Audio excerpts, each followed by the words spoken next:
Naranasan mo na ba ang madalas na pangangati ng balat at gusto mo bang palaging kamutin ito? Ang pangangati ay isa sa mga pinakakaraniwang problema sa balat na nararanasan ng maraming tao sa buong mundo.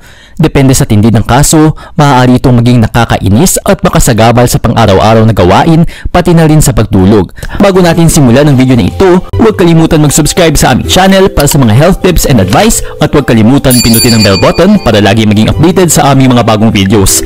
Ang pangangati o allergy sa balat ay maaaring sanhi ng iba't ibang factors tulad ng allergies, kagat ng insekto, mga impeksyon sa balat, init ng panahon, mga sabon na ginagamit at mga gamot na iniinom. Bagamat nagbibigay ng pansamantalang ginhawa ang pagkakamot, ang patuloy na pagkamot ay maaari magdulot ng sugat at impeksyon.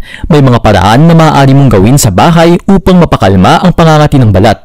Narito ang ilang mga home remedy na maaari mong subukan para sa allergy sa balat. Una, baking soda. Ang baking soda ay isa sa mga pinakakilalang lunas sa makating balat at rashes. Mayroon ito mga properties na nagpapakalma ng balat at nakakatulong sa pagpapahupa ng pamamaga. Maghalo ng isang tasa ng baking soda sa isang palanggana ng tubig at haluin ng mabuti. Magbabad sa tubig na ito ng kalahating oras. Pagkatapos, patuyuin ang balat ng dahan-dahan gamit ang malinis na tuwalya.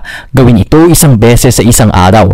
Iwasan ang paggamit ng baking soda sa balat na may sugat. Pangalawa, kalamansi.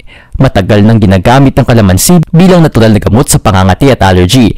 Naglalaman ito ng acetic at citric acid na nakakatulong pumatay ng mikrobyo at magpahupa ng sakit, pamamaga at iritasyon. Pumiga ng 1 o 2 kalamansi at ipahid ang katas nito sa mga makating bahagi ng katawan gamit ang bulak. Hayaan itong matuyo at banlawan gamit ang maligamgam na tubig. Ulitin ito 2 beses sa isang araw hanggang sa makita ang pagbabago.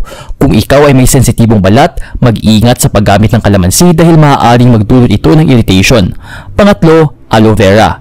Ang aloe vera ay may mga sangkap na tumutulong sa pagpapagaling ng pamamaga at paglaban sa mikrobyo tulad ng bakterya at fungi. Mayroon din itong vitamin E na nakakatulong mag-moisturize ng balat at mabawasan ng pangangati. Kunin ang gel mula sa dahon ng aloe vera at ipahid ito sa apektadong balat. Hayaan ito ng 15 minuto at banlawan gamit ang maligamgam na tubig. Gawin ito 1 beses sa isang araw. Ang mga epekto ng mga natural na lunas na nabanggit ay maaaring mag-iba depende sa kalagayan ng bawat tao. Kung hindi bumubuti ang iyong balat kahit ginamit mo na ang mga remedyo, huwag mag-atubiling kumonsulta sa doktor. Nag-enjoy ka ba sa video ito?